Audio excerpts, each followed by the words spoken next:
I'm going to tell you about a funny thing that happened to my mother and me yesterday evening. I am 12 years old, and I'm a girl. My mother is 34, but I'm nearly as tall as her already. Yesterday afternoon, my mother took me up to London to see the dentist. He found one hole. It was in a back tooth, and he filled it without hurting me too much. After that, we went to a cafe. I had a banana split, and my mother had a cup of coffee. By the time we got up to leave, it was about 6 o'clock. When we came out of the cafe, it had started to rain. "We must get a taxi," my mother said. We were wearing ordinary hats and coats, and it was raining quite hard. "Why don't we go back into the cafe and wait for it to stop?" I said. I wanted another of those banana splits. They were gorgeous. "It isn't going to stop," my mother said. "We must get home." We stood on the pavement in the rain, looking for a taxi.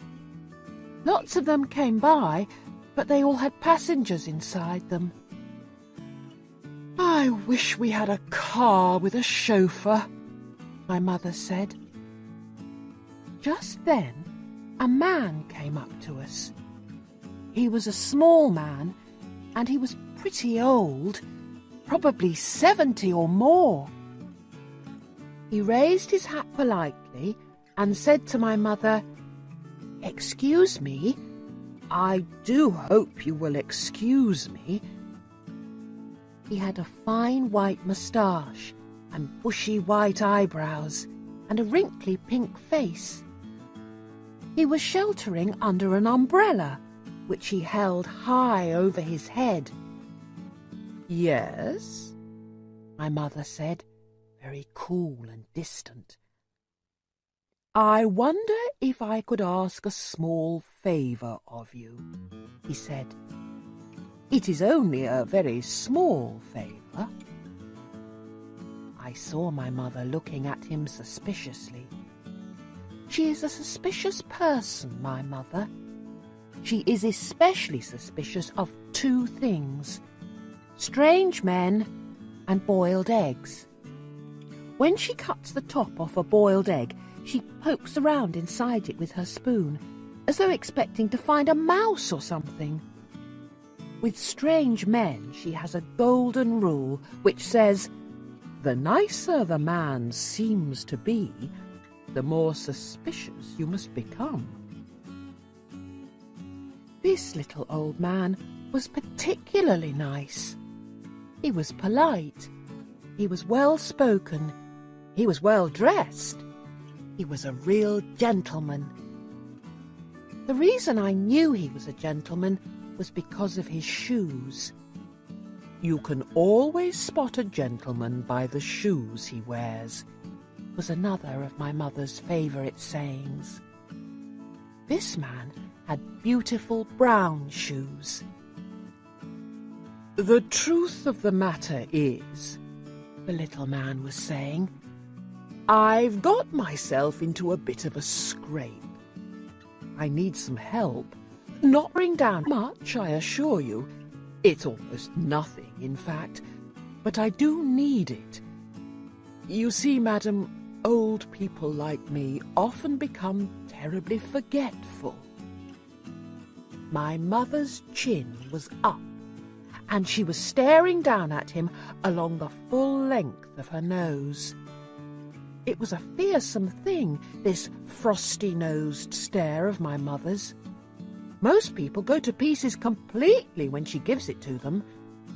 I once saw my own headmistress begin to stammer and simper like an idiot when my mother gave her a really foul frosty-noser. But the little man on the pavement, with the umbrella over his head, didn't bat an eyelid.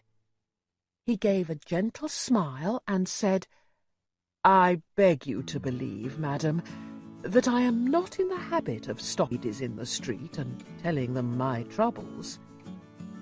I should hope not, my mother said. I felt quite embarrassed by my mother's sharpness.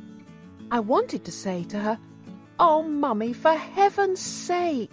He's a very, very old man, and he's sweet and polite, and he's in some sort of trouble, so don't be so beastly to him." But I didn't say anything. The little man shifted his umbrella from one hand to the other. "I've never forgotten it before," he said. "You've never forgotten what?" my mother asked sternly. "My wallet," he said. "I must have left it in my other jacket. Isn't that the silliest thing to do?" "Are you asking me to give you money?" my mother said. "Oh, good gracious me, no!" he cried. "Heaven forbid I should ever do that." "Then what are you asking?" my mother said. "Do hurry up. We're getting soaked to the skin here." "I know you are," he said. "And that is why I'm offering you this umbrella of mine to protect you, and to keep forever, if only what?" my mother said. "If only you would give me in return £1 for my taxi fare just to get me home." My mother was still suspicious. "If you had no money in the first place," she said, "then how did you get here?" "I walked," he answered. "Every day I go for a lovely long walk, and then I summon a taxi to take me home. I do it every day of the year." "Why don't you walk home now?" my mother asked. "Oh, I wish I could," he said. "I do wish I could, but I don't think I could manage it on these silly old legs of mine. I've gone too far already." My mother stood there chewing her lower lip. She was beginning to melt a bit, I could see that. And the idea of getting an umbrella to shelter under must have tempted her a good deal. "It's a lovely umbrella," the little man said. "So I've noticed," my mother said. "It's silk," he said. "I can see that." "Then why don't you take it, madam?" he said. "It cost me over £20, I promise you, but that's of no importance so long as I can get home and rest these old legs of mine."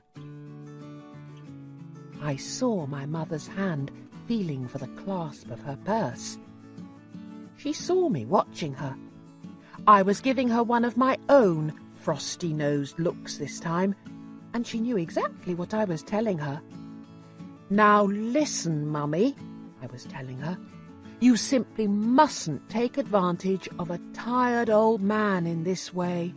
It's a rotten thing to do." My mother paused and looked back at me. Then she said to the little man, "I don't think it's quite right that I should take an umbrella from you worth £20. I think I'd better just give you the taxi fare and be done with it."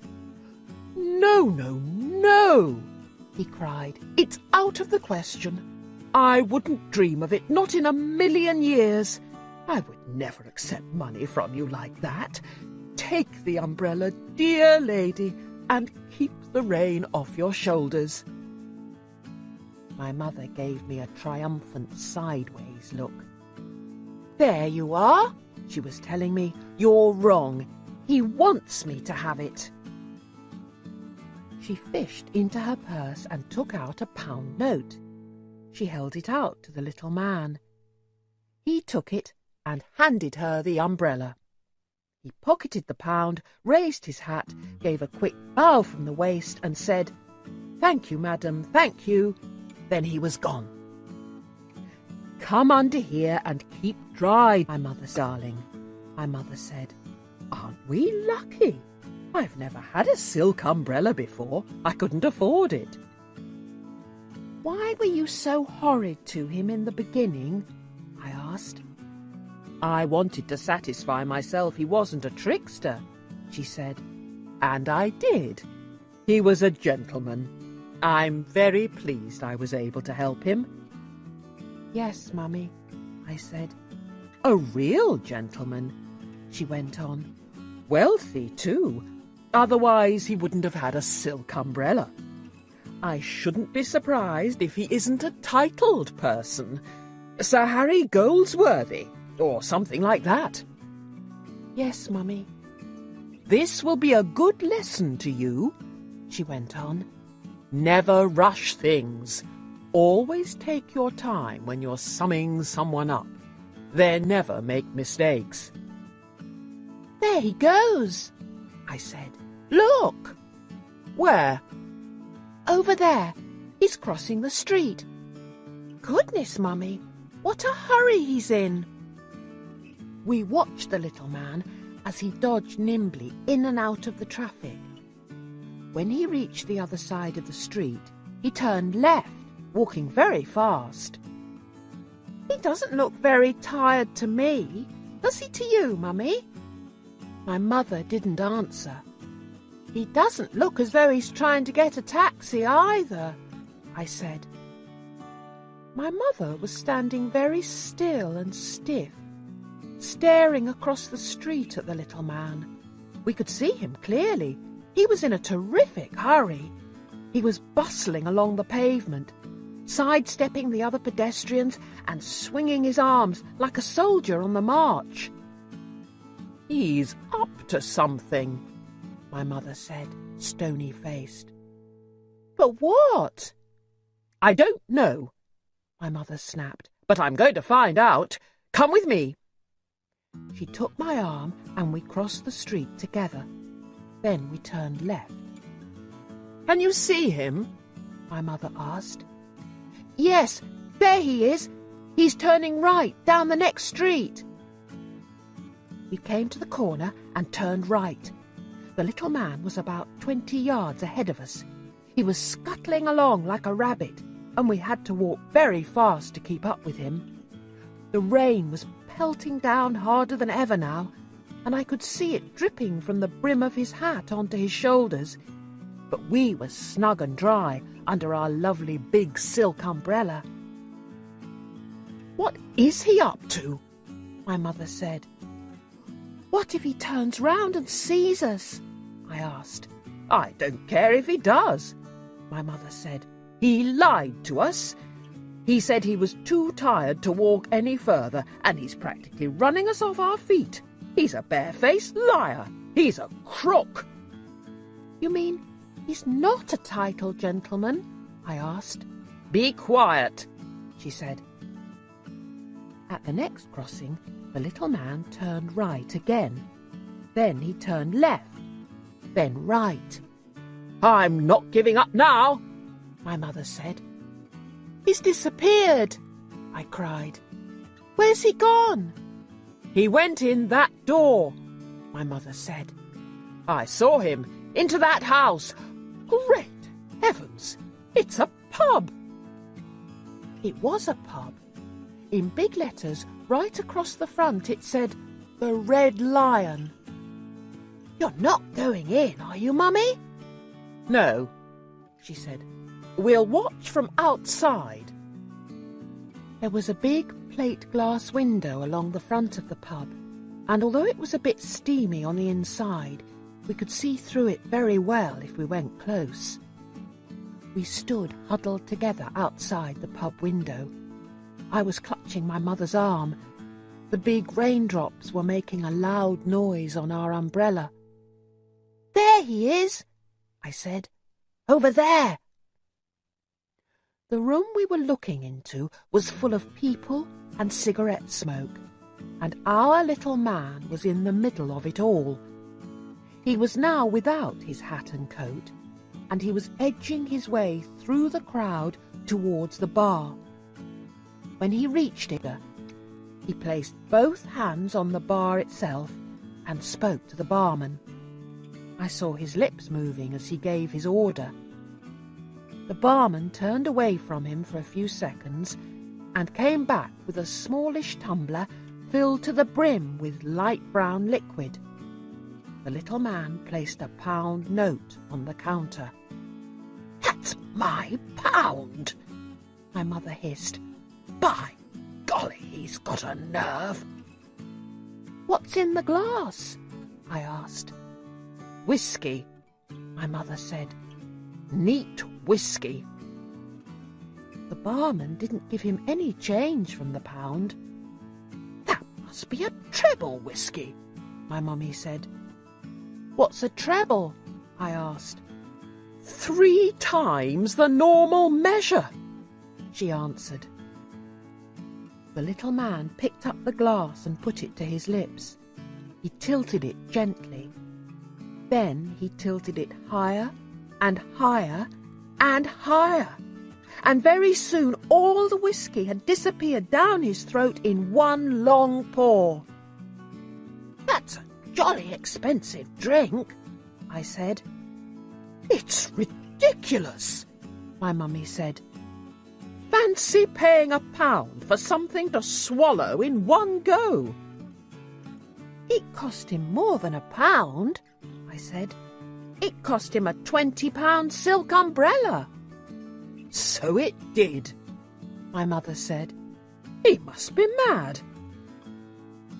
The little man was standing by the bar with the empty glass in his hand. He was smiling now, and a sort of golden glow of pleasure was spreading over his round pink face. I saw his tongue come out to lick the white moustache, as though searching for one last drop of that precious whiskey. Slowly he turned away from the bar and edged his way back through the crowd to where his hat and coat were hanging. He put on his hat, he put on his coat. Then, in a manner so superbly cool and casual that you hardly noticed anything at all, he lifted from the coat rack one of the many wet umbrellas hanging there, and off he went. "Did you see that?" my mother shrieked. "Did you see?" "He did." "Shh," I whispered. "He's coming out." We lowered our umbrella to hide our faces and peered out from under it. Out he came, but he never looked in our direction. He opened his new umbrella over his head and scurried off down the road the way he had come. "So that's his little game," my mother said. "Neat," I said. "Super."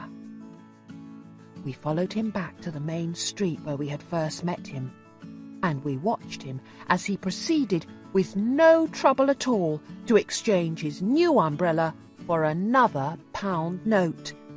This time it was with a tall, thin fellow who didn't even have a coat or hat. And as soon as the transaction was completed, our little man trotted off down the street and was lost in the crowd. But this time he went in the opposite direction. "You see how clever he is," my mother said. "He never goes to the same pub twice." "He could go on doing this all night," I said. "Yes," my mother said, "of course. But I'll bet he prays like mad for rainy days."